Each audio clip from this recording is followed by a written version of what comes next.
Her boyfriend came in and shot at my baby dead. And we heard the gunshots in the house. So the son ran. Okay. And when I ran in the house, I couldn't get in.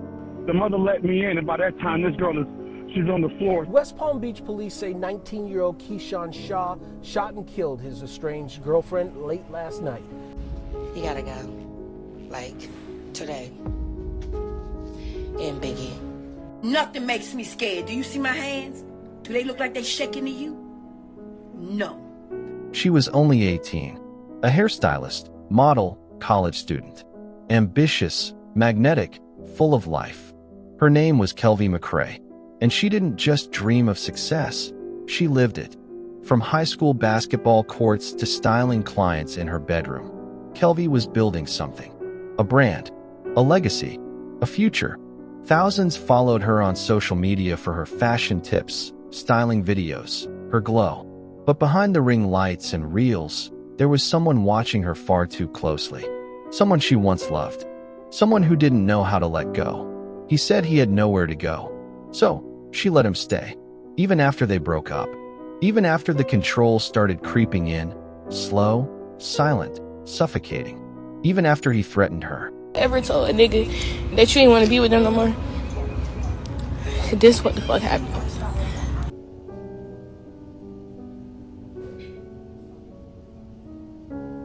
On March 5th, she went to the police. Told them everything. The threats, the gun, the strangulation, the smashed windshield. They filed the report, issued a warrant, tried to chase him, and then they let him go. Less than 24 hours later, Kelvi sat at her dinner table, FaceTiming her friends, laughing, relaxed. She had no idea he was on his way back. What happened next would play out in real time, on the phones of 3 helpless friends. One moment she's talking about weekend plans. The next, she's staring straight at the man she feared. And then, her life ended. Kelvi McCrae did everything right. She ended the relationship. She filed the report. She asked for help. So why? Wasn't that enough to save her?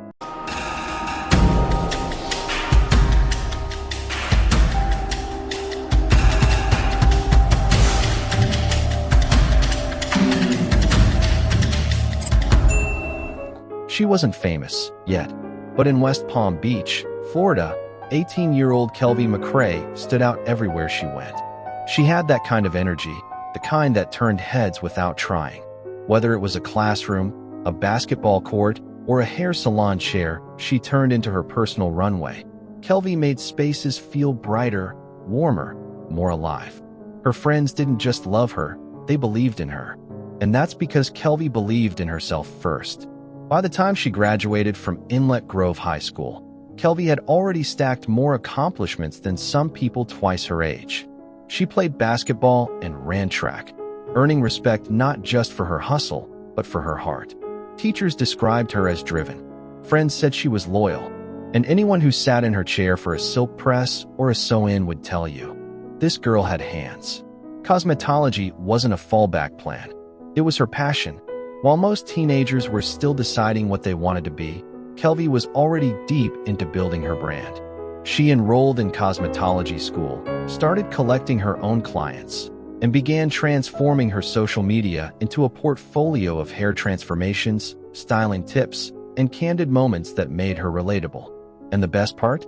She did it all without ever pretending to be someone she wasn't. There was nothing flashy about the early days of her business. No big signs, no storefront, no celebrity clients.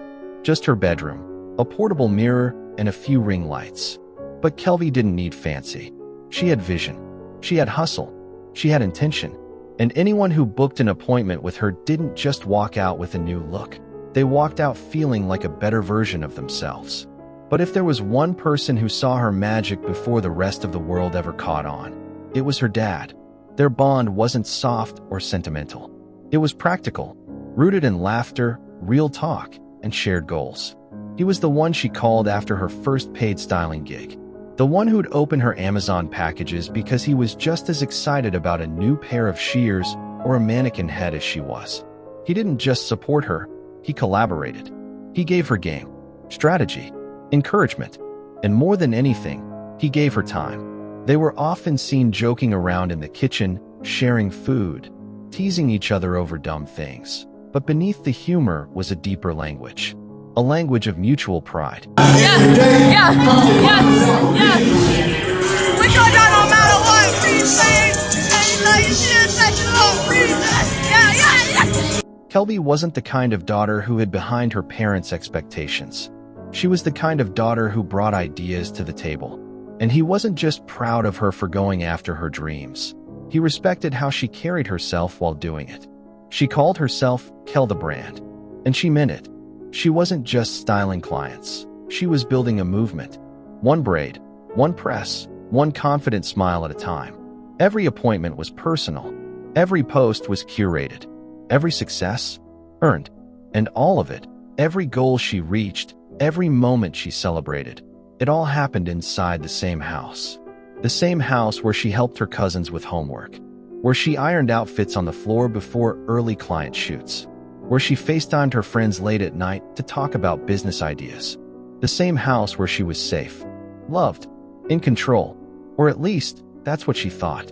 But the truth is, while Kelvi was pressing hair and sketching logos at her bedroom desk, she was also keeping the peace with someone who'd already started to unravel. A boy she once trusted. A boy who wasn't supposed to still be living there. A boy she broke up with, but couldn't seem to get out of the house. And the same four walls that had watched her build her dreams, they were about to become the last place she ever felt safe. They started out like any young couple you'd see at a high school dance, smiling through selfies, sharing inside jokes, showing up to prom dressed like they had it all figured out. Kelvi McCrae and Keyshawn Shaw met young. And for a while, it really was that simple. A boy, a girl, and a connection that felt easy. Shaw was part of her circle before they ever became official. He was the guy who popped up at community events, who knew her friends, who laughed at the same TikToks.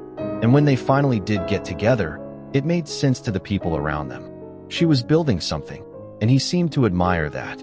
There were Instagram posts of them together, casual shots, smiling in parking lots, matching energy.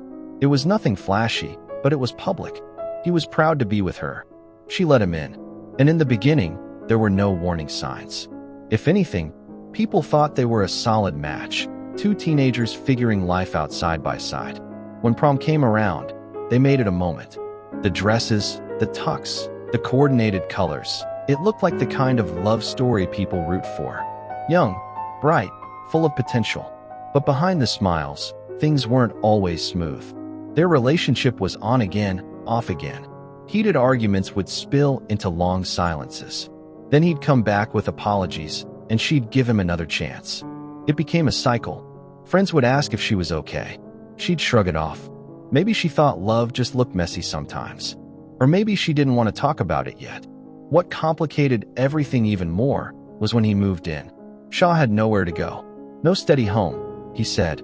No fallback plan. And Kelvi, being who she was, soft-hearted, loyal, maybe too forgiving, let him stay. Not just for a weekend. Not for a few days. He moved in. Her family didn't push back. They knew him. He wasn't a stranger. And at the time, it didn't seem dangerous. Just inconvenient. Kelvi was trying to build her future, and now she had someone sleeping under the same roof who wasn't part of the plan.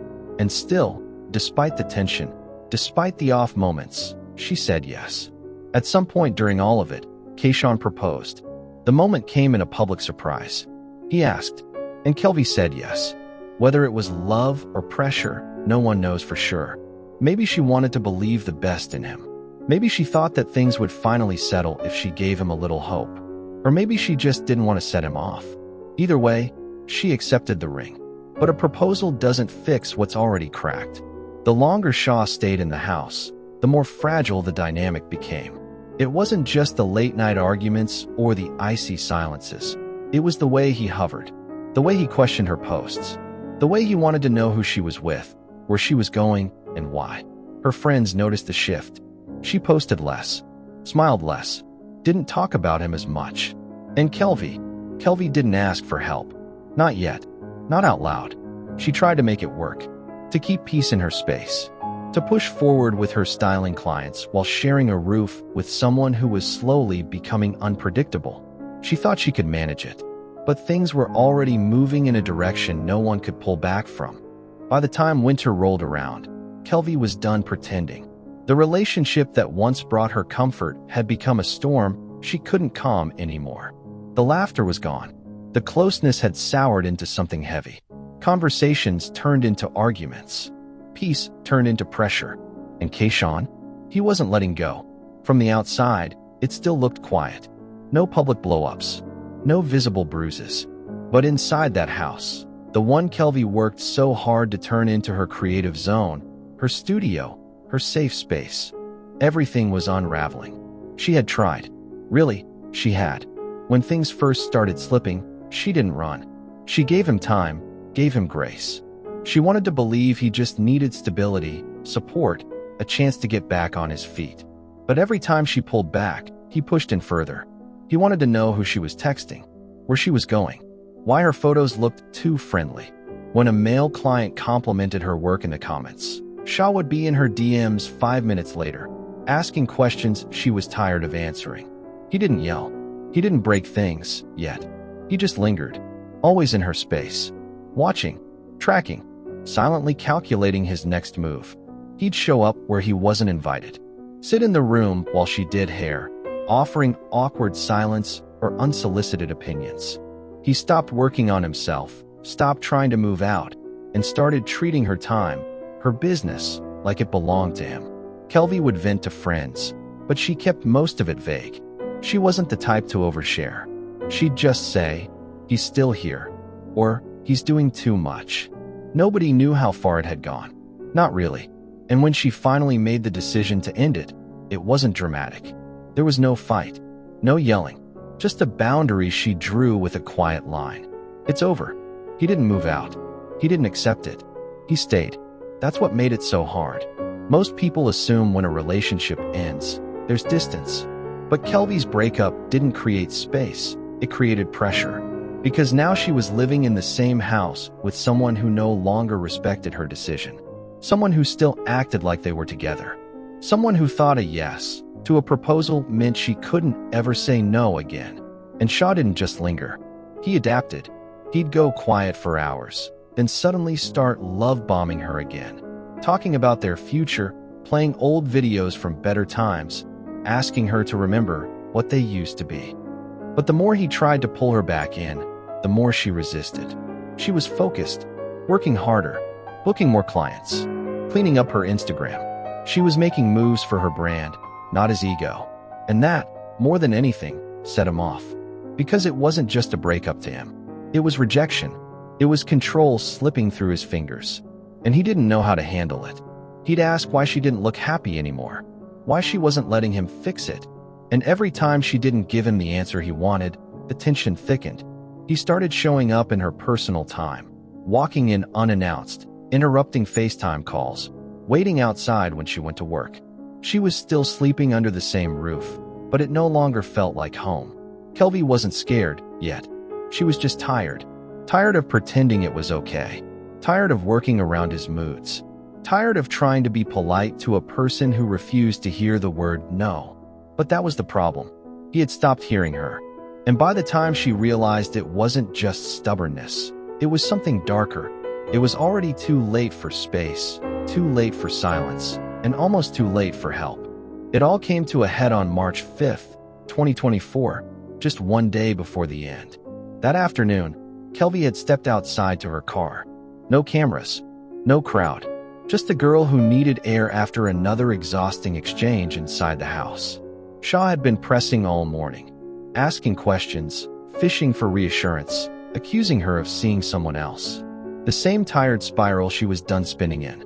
She was trying to leave, just take a breather, maybe head out to a friend's place and reset.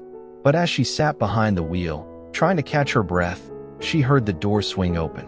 He was behind her. Again, she didn't panic at first. Maybe he just wanted to talk.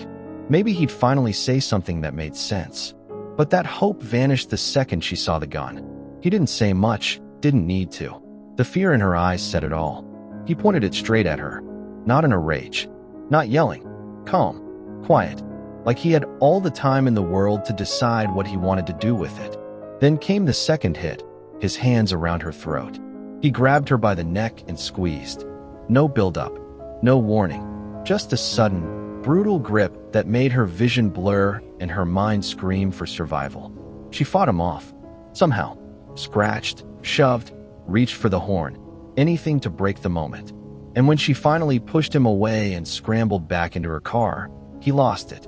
He ran in front of the vehicle, slammed both fists on the hood, and as she tried to reverse, he leapt onto the windshield, smashing it with his bare hands.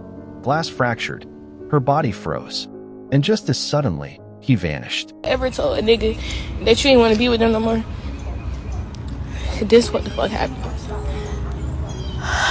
Mind you, I just got my fucking car fixed. Gone before the neighbors could hear. Gone before the sirens ever sounded. But Kelvi didn't wait around this time. She went straight to the West Palm Beach Police Department and filed a formal report. It wasn't vague.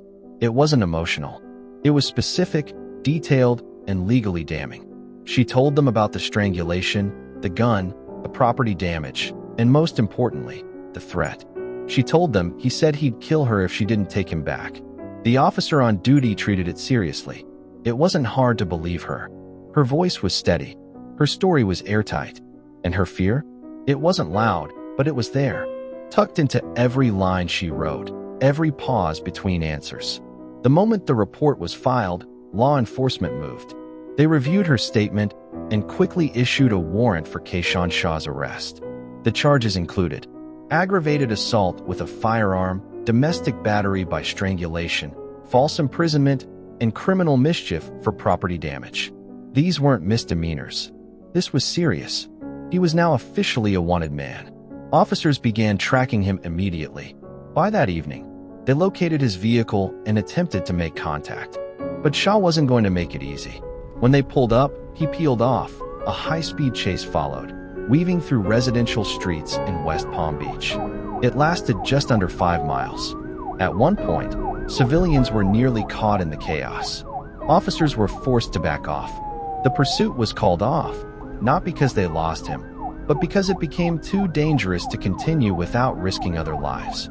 He got away, and for the second time that day, Kelvi was left to rely on a system that had already let him slip through its fingers. She had done everything right. She ended the relationship. She tolerated him longer than she should have. And when things crossed the line, she reported him. But as the sun set over her neighborhood that evening, he was still out there, armed, unstable, with no place to go and no plan, except, maybe, the one he hadn't said out loud yet. Kelvi didn't know where he was.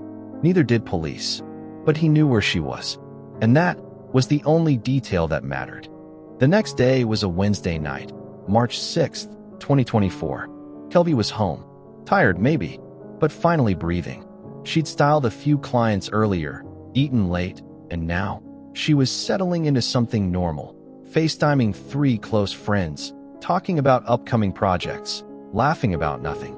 They'd been on the call for a while, just catching up. Kelvi sat at the dining table, phone propped in front of her, dinner beside her. The call wasn't heavy, just light chatter. One friend was cracking jokes. Another was teasing Kelvi about her latest Instagram story. She smiled, rolled her eyes, reached for her fork. No one was thinking about the day before. Not out loud. No one mentioned the police report, the strangulation, the gun. It was behind her. Or at least, that's what she was trying to believe. She didn't know he was outside. Didn't know he'd come back. Didn't know that, despite being wanted by police, Keishan Shah had found his way to the house again. He didn't break in. He didn't force the door. He had lived there. He knew how to move through that space without setting off alarms. Knew where things were, what would creak, which door was quieter. On the other end of the call, Kelvi's friends could see her screen, could see the soft light in her dining room, her plate of food, the gentle way she kept laughing in between bites. And then, they saw something behind her. It was a blur at first. A shadow. A shape. Kelvi didn't notice at first. She was focused on what someone was saying, half laughing, shaking her head, until the moment her expression changed. She turned, just slightly, and then froze. The silence on the call hit like a slap. One friend said, "Who's that?" Another whispered, "Is that No one finished the sentence. On their screens, they saw her eyes widen, her breath catch, and then, all at once, the moment exploded. Shaw stepped fully into the frame, armed, and opened fire. The call captured everything. The sound, the flashes, the screams. Not just Kelvi's, her friends. Screaming into phones they couldn't use fast enough.